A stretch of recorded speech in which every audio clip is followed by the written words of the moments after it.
Welcome back. You're now watching the lifestyle segment of the weekend show brought to you by HoloCrunch. Crunchy, yummy goodness. Yay. Okay, here we have our guest now on the line. Are you there?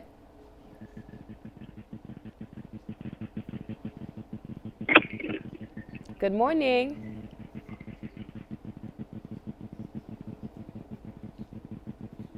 All right, it seems we're still having some technical issues. Andy, so tell me about the plight of female drivers in Nigeria. So you know what?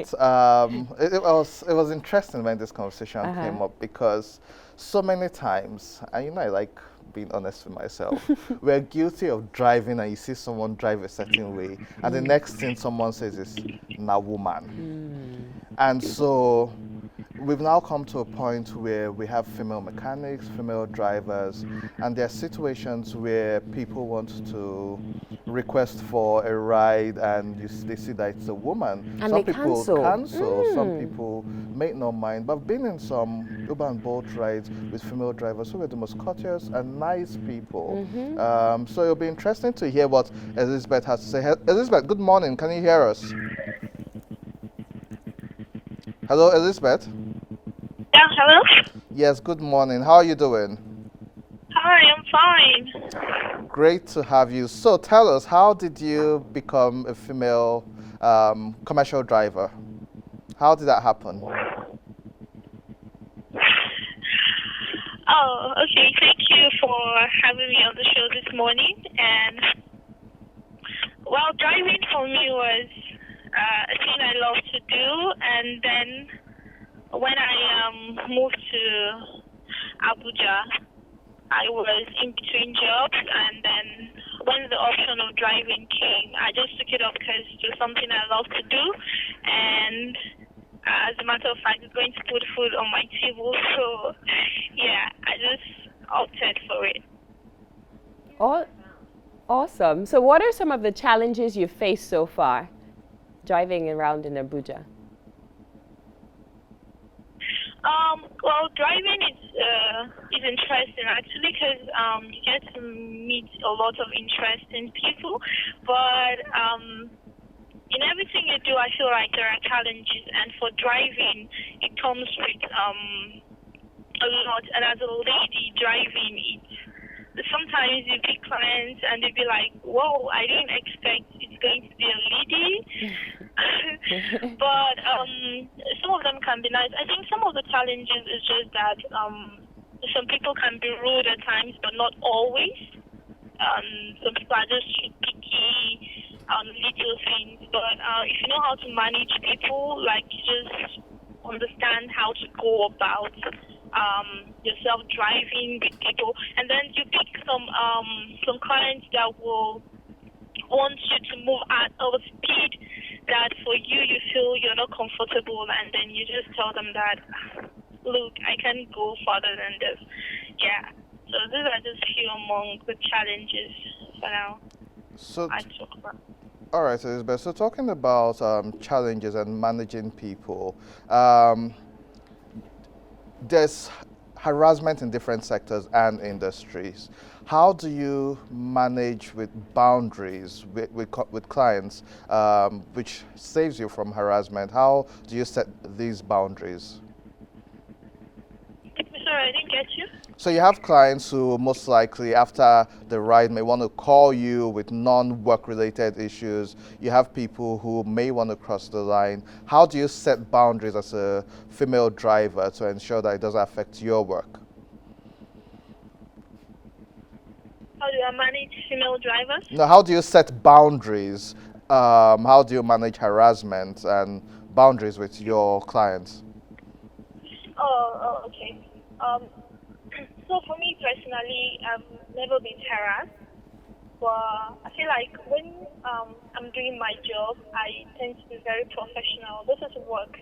I don't need work with pleasure. So if a client, like a male or maybe a female client, is trying to harass me in whatever way, I just make it clear to you that, okay, I'm just doing my job, and you cannot in any way go further than this or outside my job. So we just stick to the fact that I am your driver and you are my passenger. So that's it.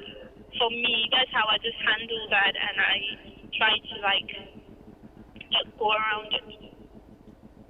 Awesome. Elizabeth, before we chose this topic to discuss on today's program, we did a little survey and we found out that most female drivers actually prioritize safety because they've faced a lot of safety issues, especially in the Abuja environs. Have you come face to face with any of these safety issues, and what are some measures that you have put in place to keep yourself safe first and also your passengers as well?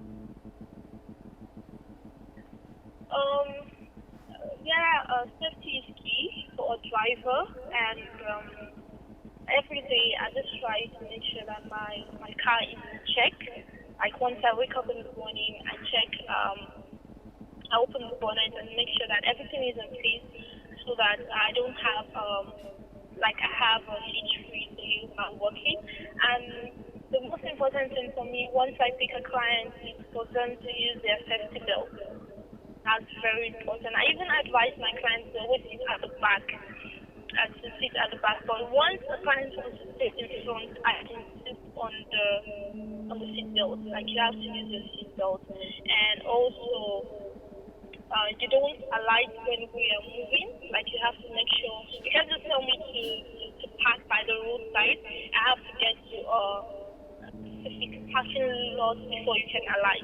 So you have clients that will be like, this is where I want to stop, this is where I want to stop, but it's not authorized for me to stop there.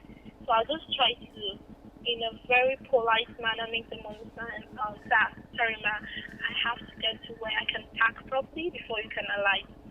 And I think that's for now. Yeah. I think you're doing amazing, Elizabeth, and it's great to hear your experience. How long have you been doing this for? Over a month or so. Okay. It's been over a month or so now I started, but it hasn't been interesting so far. Wow. Well done, Elizabeth. Well, we wish you all the best. And for the females who are watching today and saying, okay, this is actually a possible job opportunity to venture into, what advice do you have for them? My advice this morning to everyone, and especially to women and the national folks, is that no matter what it is you want to do, you can do it if you believe in yourself and if you put your mind to it and you are determined. Like you just wake up one day and say, okay, this work, it's only men that can do it. No. A woman can do whatsoever she wants to do as far as she puts her mind to it, and then you put a lot of hard work, and then you can just achieve your dreams. Whatever it is that you want to do, just do it. Don't take chances. Risks. Anything you want to do, just do it. Fast, it makes you happy. I love that. Thank you so much, Elizabeth. Yeah. And to all our viewers, just do it. All right, what a man can do, I want to hear your driving experience. A woman can do better. Thank you so much, Elizabeth. My driving experience, in fact, I don't know if we should talk about it on television. You know, but as a woman, I always feel I need to take an extra step in protecting myself when I'm driving myself. And in everything you do, really. In everything, yeah. And even with the people who stop you on the road and stuff, and you realize when you're going with your driver, you're not stopped as frequently as you are when you're driving yourself. So I always feel a sense of caution anytime I drive myself, and I take extra measures. That's why I was asking her. Yeah. I go with my pepper spray, my taser, everything just in case, you know, and it's the world we find ourselves in, and it's a society, and I feel like for everyone who's watching, and it's a laudable thing that she's doing, and for people who want to venture into driving, they should do it as well, but they must take precautionary measures, because we're still living in a world where we do not necessarily, not everyone views it from our own prism, you know, and people still feel like women shouldn't really, you know, be embarking on a career path. I mean, just last week it was rumored that in Kano State there were conversations about banning female drivers, which the state government has come out to say this isn't true. But like you said, I can't totally relate because it's your reality and you live through it. But even as men, we need to let go of that stereotype. When someone drives in a certain way, you say, oh, now woman. So we need to unlearn some of these things, because if you check the accident statistics, unfortunately, I think more men get into accidents than women. And so we just need to unlearn certain things and understand that people are individuals and how they drive is based on how they learn and who they are. And so we shouldn't group it as na woman, na man. Exactly. But thumbs up to all the women going the extra mile to create employment and do work like this. Most definitely. All right, we'll take a short break now. When we return, more on The Weekend Show. Don't go anywhere.